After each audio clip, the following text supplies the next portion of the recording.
안녕하세요. 오늘의 사연일기 이야기는 믿고 싶지 않은 현실, 남편의 불륜 상대가 친동생이었다. 라는 믿을 수 없는 사연입니다.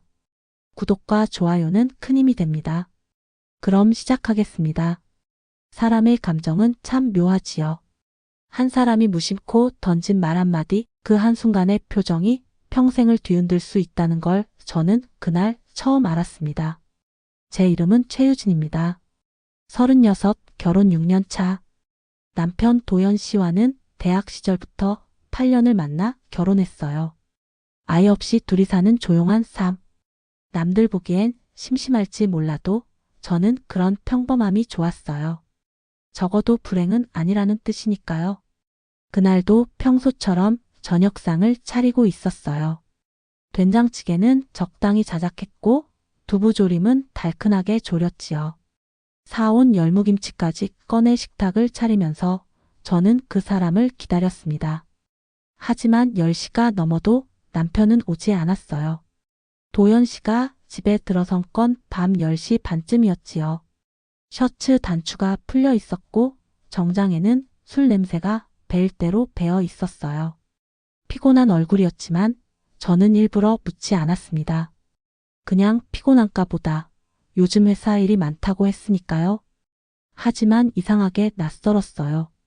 눈빛은 자꾸 피했고 웃음에는 온기가 없었죠. 말도 뜬금없고 대화는 계속 어긋났어요. 그래서 그날 저는 처음으로 무언가 이상하다는 기분을 뼛속 깊이 느꼈습니다.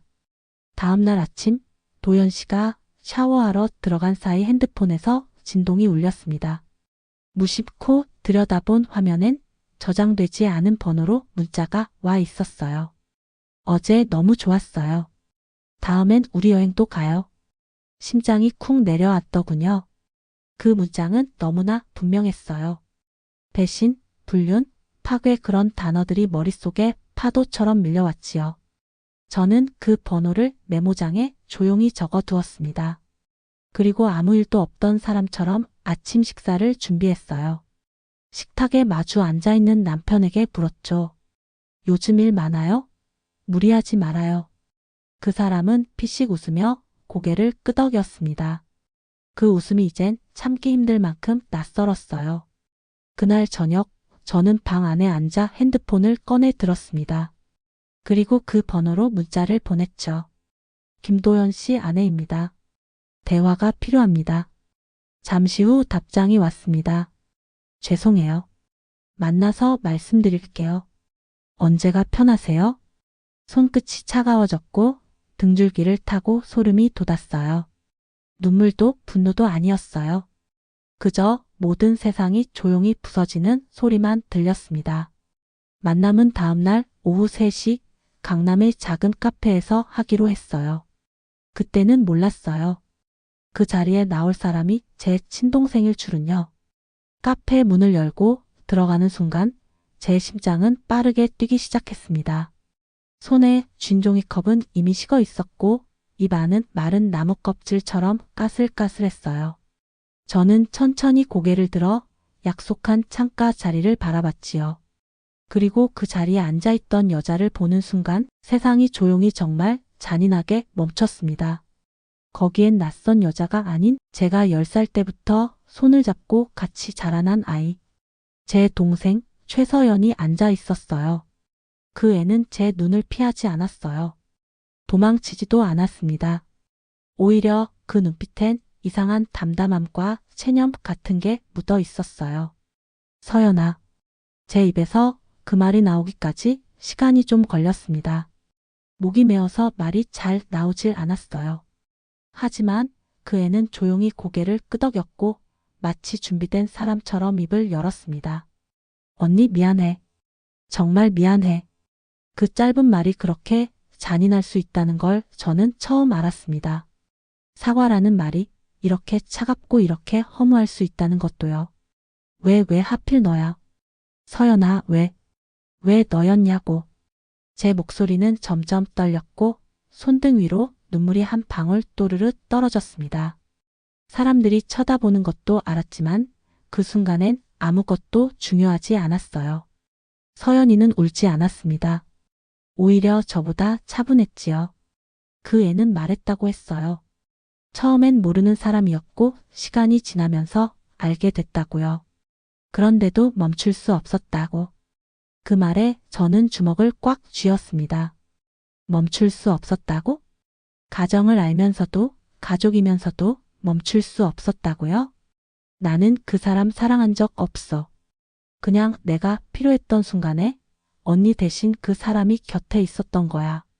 그 말에 저는 숨이 턱 막혔어요. 그 애는 사랑이 아니었다고 했어요. 그럼 대체 그건 뭐였냐고, 도대체 왜 그랬냐고 묻고 싶었지만 목소리가 안 나왔어요. 나는 그냥 언니가 가진 것들이 너무 부러웠어. 언니는 항상 다 가졌잖아. 부모님의 사랑도, 친구들도, 그리고 그 사람도.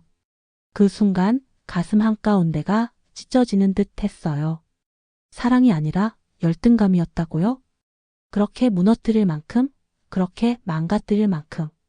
그 카페에서 나오는 길, 세상이 이상하게 기울어져 보였어요. 발밑에 보도블록이 들쑥날쑥했고 자동차 소리는 멀게만 들렸습니다. 한 사람의 인생을 부수는 데엔 거창한 이유가 필요하지 않다는 걸 저는 그날 아주 정확히 알게 됐습니다. 그날 밤 저는 아무 말 없이 집으로 돌아왔습니다. 불을 켜지 않은 거실 안 어둠 속에서 스탠드 불빛 하나만 켜둔 채 소파에 앉아 있었지요. 시간이 얼마나 흘렀는지 모르겠어요. 생각은 너무 많았고 감정은 지나치게 복잡했어요. 그리고 밤 11시를 조금 넘긴 시간 남편 도연 씨가 들어왔습니다. 현관문이 열리고 발소리가 들렸지만 저는 고개를 들지 않았어요. 그 사람은 조심스럽게 거실로 들어왔고 제 앞에 섰습니다. 유진아, 무슨 일이야? 불도 안 켜고. 그 목소리가 너무도 태연해서 저는 웃음이 나올 뻔했습니다. 하지만 웃지 않았어요. 대신 조용히 입을 열었죠. 서연이 만났어요. 그 말이 떨어지자 남편의 얼굴이 순간적으로 굳었습니다. 눈동자가 흔들렸고 입술이 말라붙은 듯 딱딱하게 붙어 있었어요. 아무 말도 하지 않던 그 사람은 한참 뒤에야 낮고 무거운 목소리로 말했지요. 그래, 들켰네. 그 말에 저는 숨이 막혔습니다. 해명도 변명도 아니었어요. 그저 모든 걸 내려놓은 듯한 목소리였지요. 얼마나 됐어요? 내 동생이랑 도대체 얼마나 된 거냐고요. 남편은 고개를 숙인 채 말했습니다. 1년 좀 넘었어. 처음엔 나도 안 그러려고 했어. 처제랑 그런 관계가 되면 안 된다는 걸 알면서도 멈추지 못했어. 그 말이 뼛속까지 스며들었습니다. 그 사람 역시 멈추지 못했다고 했어요. 두 사람 다 나를 알고 있으면서도 참 잔인하게도 그 관계를 이어갔던 거예요. 나는 너를 사랑했어. 그리고 지금도 미안하다는 말밖엔 못하겠어. 너한텐 돌이킬 수 없는 상처라는 거 알아. 하지만 나도 뭐가 옳고 그른지 헷갈렸어. 그 순간 저는 묻고 싶었어요. 그게 헷갈릴 일인가요? 사람 하나 망가뜨려 놓고 그게 그렇게 모호한 일이었냐고요. 그날 밤 우리 둘은 한참 동안 말이 없었어요. 같은 공간에 있었지만 우린 이미 너무 먼 타인처럼 느껴졌지요. 그리고 그 사람이 마지막으로 한 말은 이랬습니다. 모든 책임은 나에게 있어. 너가 원한다면 이혼도 받아들일게. 근데 서연이한테는 너무 상처 주지 않았으면 좋겠어. 그 말을 듣는 순간 저는 처음으로 화가 났습니다. 결국 마지막까지 그 사람 입에서 나온 이름은 제 동생이었어요. 가장 아껴줘야 할 사람, 가장 지켜야 할 존재는 끝까지 제가 아니었던 거지요. 그날 이후로 저는 더 이상 잠을 잘 수 없었습니다. 꿈을 꿔도 악몽이었고 눈을 떠도 지옥이었어요. 며칠을 고민한 끝에 저는 결국 엄마에게 모든 걸 말하기로 했습니다. 말하지 않으면 안 될 것 같았어요. 이 일은 단지 부부 문제, 자매 문제로 끝날 일이 아니었으니까요. 가족 전체의 뿌리를 흔드는 일이었거든요. 엄마는 평소처럼 집 앞 마트에서 장을 보고 있었어요. 여름도 아닌데 땀이 송골송골 맺혀 있었고 얼굴엔 피곤함이 가득했지요. 그런 엄마를 마주보고 나니 마음이 더 복잡해졌어요. 엄마, 나 얘기 좀 해도 돼? 제가 그렇게 입을 때자 엄마는 손에 들고 있던 장바구니를 식탁에 내려놓고 조용히 앉았습니다. 그리고 제 얼굴을 뚫어지게 바라보셨죠. 말해봐. 무슨 일이야? 숨이 막히는 것 같았어요. 몇 번이고 말하려다 눈물이 먼저 터져버렸습니다. 엄마는 놀란 표정으로 제 손을 덥석 잡았어요. 유진아, 무슨 일인데 그래? 너 왜 그래? 저는 떨리는 목소리로 한 마디씩 꺼내기 시작했어요. 도연 씨가 바람을 폈다고. 그리고 그 상대가 서연이라고요. 처음에는 몰랐지만 나중에는 서로의 정체를 알고도 관계를 이어갔다고요. 엄마는 처음엔 못 믿겠다는 듯 멍하니 앉아 계셨어요. 그리고는 한참 뒤에야 아주 작게 한마디 하셨어요. 내 동생이 그랬다고? 서연이가? 그 말이 엄마 입에서 나오자 저는 눈을 감았습니다. 차라리 믿지 말아줬으면 좋겠다는 생각도 들었지만 현실은 피할 수 없었지요. 엄마는 손을 가슴에 얹고 숨을 가쁘게 몰아쉬기 시작했습니다.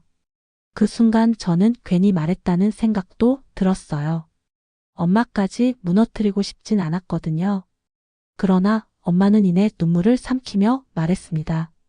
그럼 서연이한텐 내가 얘기할게. 엄마가 직접 만나서 물을 거야. 그 아이가 왜 그런 짓을 했는지. 그 말에 저는 잠시 말을 잃었어요. 엄마는 흔들리면서도 결국 서연이를 감싸는 쪽이었지요. 그게 엄마의 본능이라는 것도 알고 있었지만 저는 참을 수가 없었어요. 엄마, 저는요. 저는 엄마가 제 편 들어주길 바랐어요. 적어도 이번만큼은 저를 먼저 생각해 주셨으면 했어요. 그 말에 엄마는 고개를 들지 못했습니다. 눈시울이 붉어진 채 말없이 제 손만 꼭 잡고 있었어요. 그 손이 미안하다는 말보다 더 뾰족하게 느껴졌습니다. 그날 저는 알았어요. 부모는 자식 사이에서 끝까지 중립을 지키려 한다는 걸요. 하지만 그 중립은 때론 누군가에게 너무 깊은 상처가 될 수도 있다는 걸요. 저는 조용히 자리에서 일어나 문 앞에 섰습니다.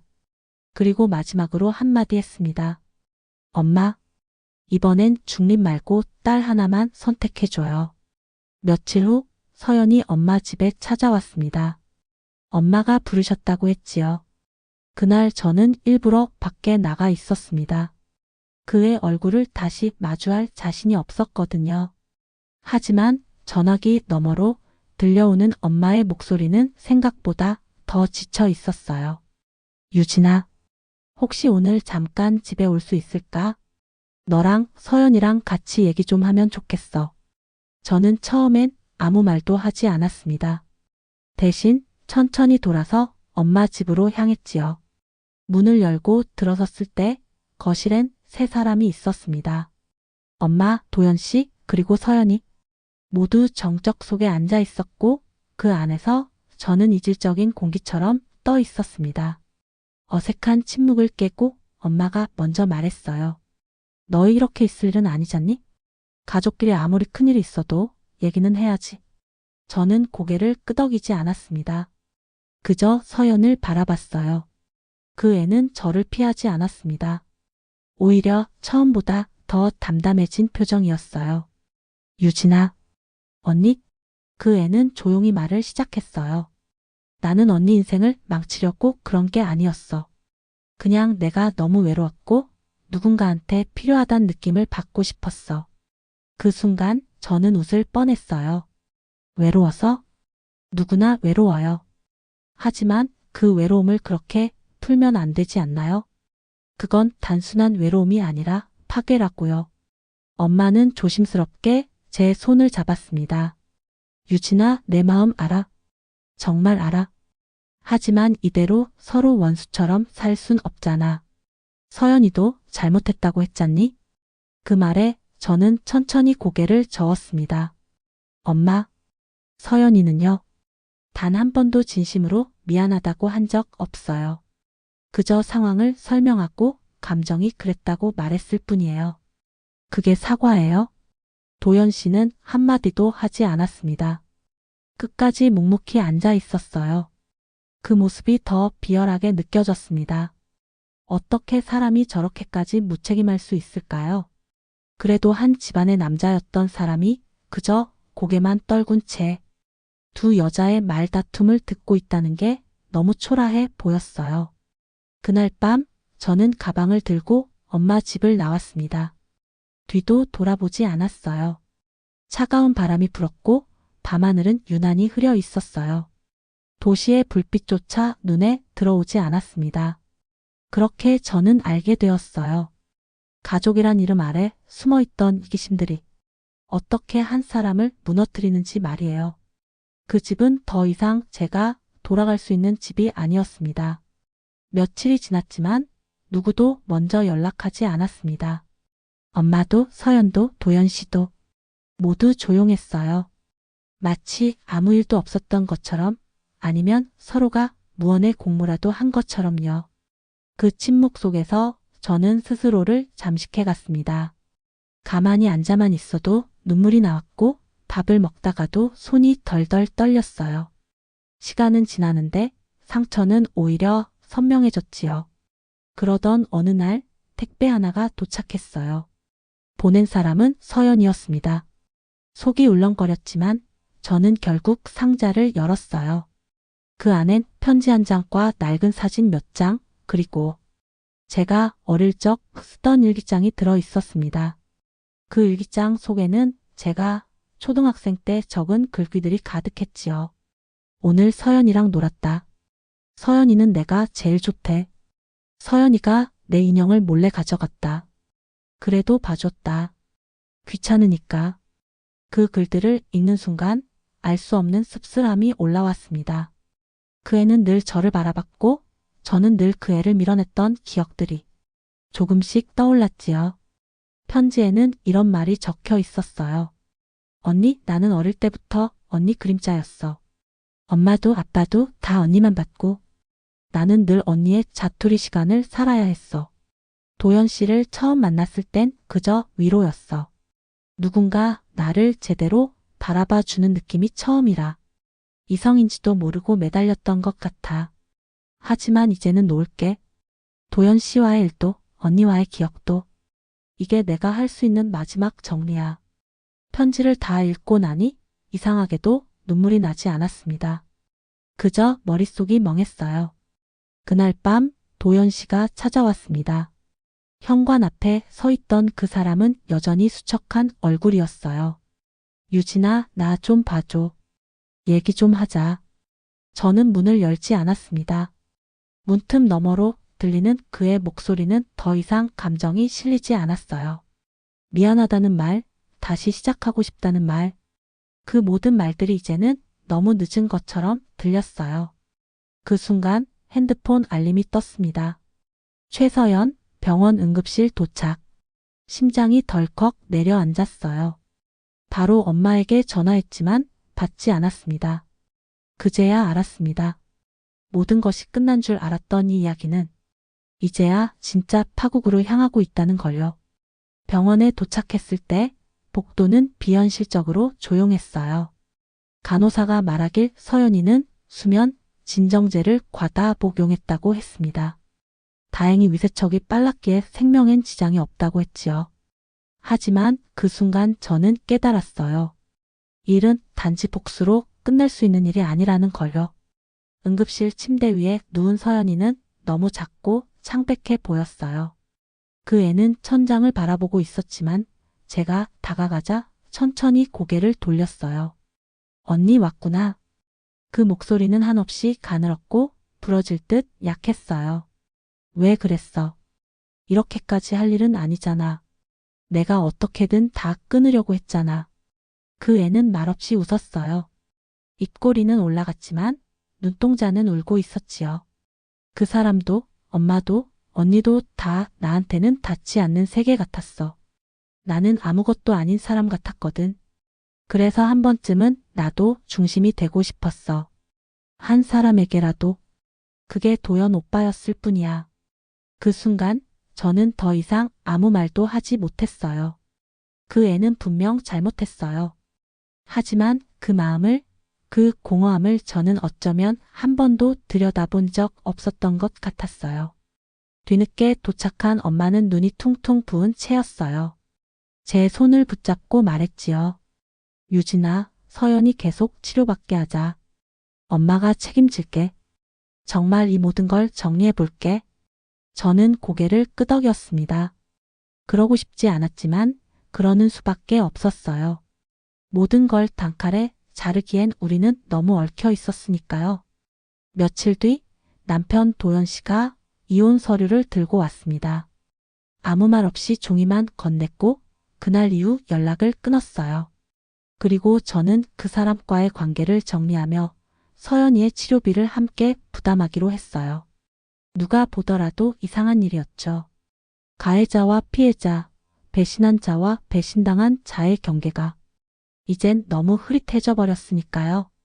서연이는 치료를 받으며 천천히 회복해 갔습니다.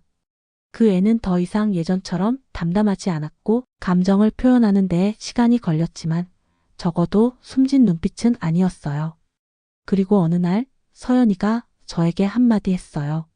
언니, 나 다시는 언니한테 상처 안 줄게. 이번엔 나 자신을 좀 살펴보면서 살아볼게. 그 말에 저는 고개를 끄덕였지만 속으로는 여전히 정리가 되지 않았어요. 진심은 알겠지만 그 진심이 너무 늦게 온 것 같아서요. 봄이 지나고 여름이 올 무렵이었습니다. 시간은 참 잔인하게도 아무 일 없던 듯 흘러가더군요. 하지만 제 마음은 여전히 제자리였습니다. 용서는커녕 이해조차 할 수 없었어요. 저는 이혼이 확정된 뒤 작은 빌라로 이사했습니다. 낯선 동네, 낯선 거리. 그래서 더 좋았어요. 아무도 나를 모르는 곳에서 처음부터 다시 살아보고 싶었거든요. 엄마는 한 달에 한두 번 전화하셨고 서연이의 상태를 전해주셨어요. 서연이는 심리상담을 계속 받고 있었고 약물 치료도 병행 중이었죠. 그리고 종종 저에게 편지를 보냈습니다. 직접 만날 용기는 없었던 것 같아요. 아니, 저도 만날 생각은 없었습니다. 그 편지들 속엔 미안함과 후회, 그리고 고백이 가득했어요. 하지만 저는 그 모든 문장들을 아무렇지 않은 척 접어 서랍 속에 넣었지요. 그날 마트에서 장을 보고 나오는 길에 우연히 도연 씨를 마주쳤습니다. 그 사람은 전보다 더 말라 있었고 눈에 다크서클이 짙게 내려앉아 있었어요. 유진아, 잘 지내? 저는 아무 말도 하지 않았습니다. 그냥 가볍게 목례만 하고 지나쳤죠.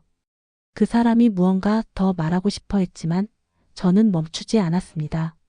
이젠 그 어떤 설명도 후회도 제게는 아무 의미가 없었거든요. 집에 돌아와 거실에 앉아있던 저는 문득 지난 날을 떠올렸어요. 행복했던 시간도, 외면했던 순간도, 그리고 스스로를 너무 오래 잊고 살았던 날들도요. 저는 알게 됐습니다. 사랑도, 가족도, 믿음도 때론 끝이 있다는 걸요. 그리고 그 끝은 새로운 시작이 될 수 있다는 것도요. 그날 밤 저는 서연이에게 짧은 문자 하나를 보냈습니다. 살아 너답게 끝까지 이렇게 비겁하게 굴지 말고 이젠 나도 나답게 살 거야. 그리고 핸드폰을 껐습니다. 서랍 속 편지들도 꺼내어 전부 태웠지요. 미련은 이제 충분했습니다.